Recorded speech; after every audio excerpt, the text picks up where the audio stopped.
Hello friends, welcome back to my channel, or if you're new here, welcome. My name is Kate and I love all things makeup, beauty, skincare, and fun. Today we are going to be talking about my top 10 favorite pastel eyeshadow palettes. If you enjoy this type of content, go ahead and give this video a thumbs up. I would love it if you would subscribe to my channel down below. Without any further ado, let's go.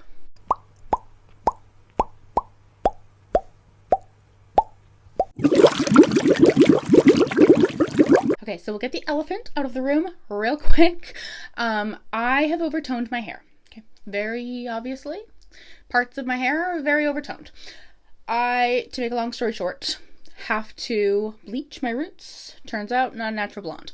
But I feel the most confident with blonde hair. So when I bleach my hair, it comes out a really nice shade of orange, which is, fun and beautiful, but I hate it, obviously. So I tone it, and each time I try not to overdo it, and I inevitably do. So it will fade. I am aware that I look goofy. We're going to just ignore it. Hang in there. We're not going to leave mean comments. We're not going to do that. Okay, so also worth noting, I am someone that loves colorful eyeshadow. So let's start there. If you don't love colorful eyeshadow, you probably, in theory, won't like this video very much because it's all about soft colors. I also happen to love indie makeup, specifically indie eyeshadow. I own a decent amount of eyeshadow palettes, and the vast majority of them are indie brands. A lot of indie brands do use pressed pigments, and in the United States, pressed pigments are not recommended for the eye area because they could cause irritation, they can cause staining. I prefer pressed pigments because I like something, clearly, that's a little bit more vibrant. So I just want to throw that out there. A lot, in fact most, if not all, of these palettes have pressed pigments in them. If you are someone that does not like that, bear that in mind. Bear that in mind. Okay, without any further ado, let's go ahead and get into it. We'll start off with a couple of mainstreams. We'll start off strong, and then we'll build to stronger. So the first one I have is the Natasha Denona Pastel Palette. Very obviously, it is a pastel palette, hence these are my top 10 pastel palettes.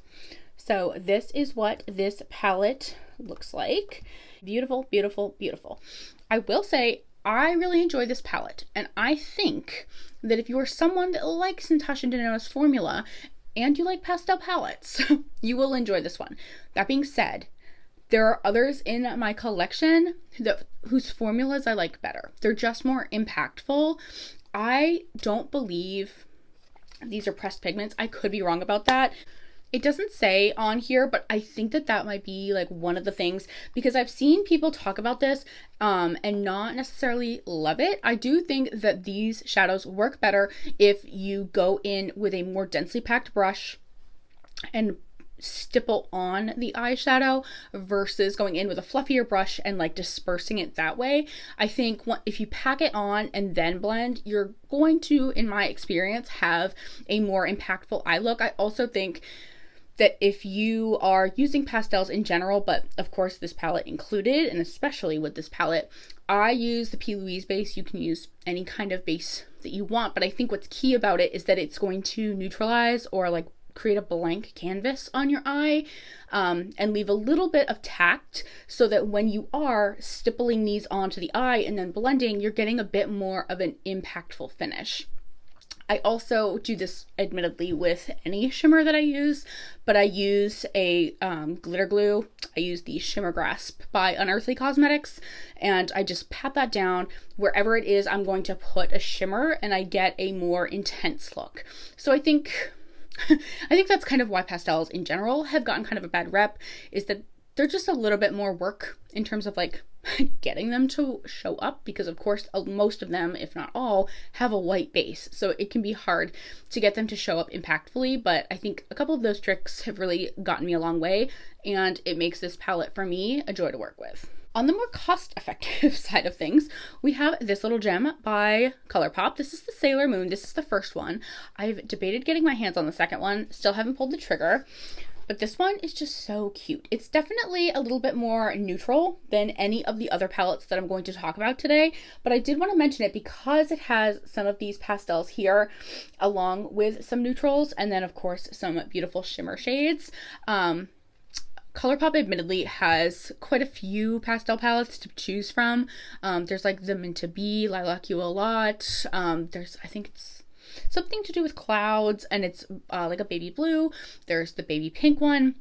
But for the sake of this video, I didn't want to choose those, despite the fact that I'm babbling about them right now, because they're so monochromatic that it just, for me, it didn't make a ton of sense. But I thought this would be a good addition to dig into our arsenals and play with. Especially for me, spraying means pastels, and we're heading into spring. Technically, it's already spring, but in New England, if you know, you know. We just had a giant snowstorm, the biggest one, like right at the end of March, and now we are in April, and we are expecting another one at the end of the week. So, spring wear, but nonetheless, such a cute palette. Love. Also, want to note, I don't think any of these palettes are brand new, and there's 2 palettes that I'm like moderately concerned are not available, but the point of this video is not for you or I to like run out and grab new palettes. The idea is that we shop our stash, pull out some old favorites, and I'm hoping that me talking about my experience shopping my stash and pulling out some favorites will inspire you to do the same. This next one is by Give Me Glow Cosmetics, and this is their Pastel Dreams. This one, guys, look at this palette. So pretty. So freaking pretty. So they do, Give Me Glow does not always make my favorite formula in the sense of their mattes. They're a little bit more thin, and the same technique that I talked about, having a blank canvas base, having it be a little bit tacky, and using a stippling motion versus just windshield wiper motions.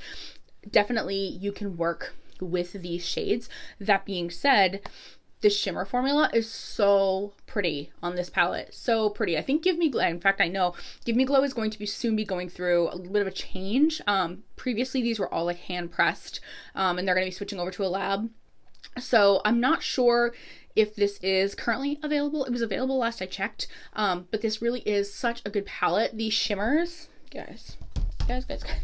Look at the shimmer. First of all, that was like one little swatch.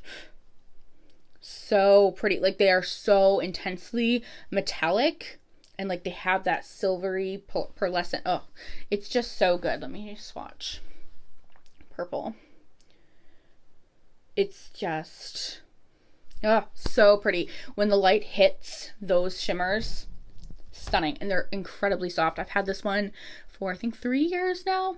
Love. It's so good. Next is probably, I would say probably my favorite pastel palette in my collection, and I think that this reigns true for a lot of folks. This is by Blend Bunny, and it is their Sickly Sweet palette. 30 shades of like the most beautiful pastels that you've ever seen. I do enjoy that this one has some shades that allow you to build depth, because I think sometimes if it's all pastels, it can be a little one-toned. So I do appreciate these pops of depth in here. Blend Bunny did the most beautiful job creating a blendable but really pigmented pastel formula. By far the best pastel palette in my collection is the Sickly Sweet by Blend Bunny. If this is like, again, this is a video telling you to go shop your stash, but if you've been on the fence about this palette, it is absolutely the best pastel palette in my collection. 10 out of 10. This next one is being discontinued. I think it might still be available. It is like, I think the first pastel palette that I had that I was so excited about, because growing up pastels were not it. But this is the Tokyo Harajuku palette by Nomad, and they're discontinuing it. I'm like, what are you doing? This is so good. This is so good. Guys. First of all, look at this palette. The shimmers were the real stars of this show. These couple of shades were less impactful than one would hope. I'm hoping that Nomad will come back out with like a rejuvenated version of this, maybe, because I cannot fathom why they would discontinue this. It's so good. It's so good. But I will say these 2 shades for me, a little lackluster. I don't really care for these 2 shades, primarily because I don't use them in conjunction. This purple is beautiful. The problem I have is that it's deeper than all the other shades. But it's a beautiful formula, and this is I'm pretty sure it's 50% off right now if it's still available. So if you don't have this one and you've been like thinking about it, this is unfortunately the last chance that we have to get our hands on this. Such a good formula, especially the shimmers. Like this shimmer, you can't super tell, but there is a giant divot in there and then in here. I love this palette, and I'm so sad to see it go. Also by Nomad Cosmetics, this is their Provence palette, and this one is so darn cute. Look at this palette. Look at this palette. So this one is a little less pastel-y, but the colors are super muted. So I was like, well, I guess we'll include this one in this one because it's definitely like a springtime palette. But again, you have like those really soft colors. You have some really beautiful shimmers in here. And then I like that they have the correlating colors to build depth. I think that when this one launched, there was like hence the little bumbles. I think that some of the proceeds went to saving the bees. So if you're wondering why there's bumblebees buzzing around, that's why. But I really enjoy this one. Again, less traditionally pastel and much more muted grunge, but I wanted to include it because I think the camera too is like making these look a little bit more vibrant than they are. This is definitely like, these are pastels. Definitely pastels. These are definitely more grunge muted, but these are pastels. The thing again that is not my favorite is that these are kind of deep, you know, so if you want to use these like to create a pastel look, that might be a little bit challenging, but nonetheless, beautiful palette, beautiful formula, fun for spring. We're gonna go back in time and visit this gem by Glamlight. I have seen so many people that did their eyeshadow palette declutters, and they decluttered this, and my heart hurt because I was like, I don't think I could. I don't think I can declutter this. It's so good. Before I got the Blend Bunny Sickly Sweet, this was my favorite pastel palette. I do understand that there's some neons in here, but if we really focus on like 2/3 of the palette, it is intensely pastel, and it's so pretty. It's so pretty. It's such a good formula. I say this all the time about Glamlight, but they're one of those brands that started off good and they've only gotten better. So this is one of their good formulas. I think they've come out with things since that are better, but they have not come out with this color story. Like, this is so good. I can't get rid of the Ice Cream Dream palette by Glamlight, and I think this is still available. Guys, it's so good. It's such a goodie. If you haven't played with this, this is your sign. Bring her out and stop decluttering her. She's so good. This next one is also a little bit older, and I'm not confident if it's still available. I want to say it is, but I could be wrong. It's by Kaleidos, and this is their Flower Punk palette. Guys, I don't know what happened to Kaleidos. I don't know what's going on over there, but like, this was like such a gem, and still is such a gem. I really enjoy that you have these swampy greens, but then you definitely have these like soft spring pastel beauties. Such a good formula, such a good palette. I actually really like the layout of this too. The top comes off like that. It's magnetic. Such a good formula. Definitely excited to dig into this one. I wish Kaleidos would go back to this. Go back to being weird. That is what we wanted. Please and thank you. All right, we're down to the last two. I should specify none of these are in like any specific order. It's literally just a pile on my desk. The next one is a little odd because it's a Christmas palette, but the timing of the release was up for a debate based on the color story. This is by Odin's Eye, and it's their Hey Reindeer palette, and I felt like, is this not pastel, guys? With the exception of like these two, maybe this three, there's so many pastels in here. It's like such a soft pastel, like muted color story. I think it's not necessarily, like, you know, if we compare it to like the Glamlight Ice Cream palette or Sickly Sweet by Blend Bunny, it's not quite on that level in terms of like color story wise, but I think there's so many options that are pastel in here that it felt wrong to not include it. Like, honestly, if it wasn't called Hey Reindeer, this could totally be an Easter palette. So love this palette, love Odin's Eye. I've heard some feedback in the corridors that people have been having like trouble with their quality of Odin's Eye. I've not experienced that yet, thankfully, so I can't speak to it, but love that palette nonetheless. Last but not least, I debated including this one just because it does have some more bold colors in it, but I felt like we could include it. we could slide her in. It's Delicious Delights by Cosmic Brushes. And I feel like it has enough pastel shadows in here to be constituted, be like slid in to the pastel category. Definitely again has like some more punchy colors with depth, but Cosmic Brushes makes one of my favorite formulas, so I really did want to like create a space for them in this video. This palette is beautiful. These pastels are super pigmented, super beautiful. Again, I really do recommend going in with a more blank canvas that has a bit of tack to it and then stippling, but I love this palette. Such a stunner. And I really do appreciate pastel palettes that have shades that have a little bit more depth to them so that you can build a more dimensional look. Those are it for my top 10 pastel / spring eyeshadow palettes. Let me know if you want to see. I was debating doing a separate video for like spring eyeshadow palettes in general. Let me know if you're interested in that type of content.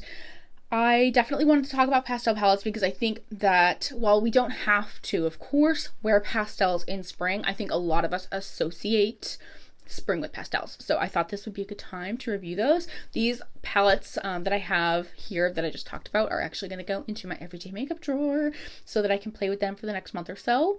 Thank you guys so much for watching today's video. If you enjoyed this video, please go ahead and give it a thumbs up.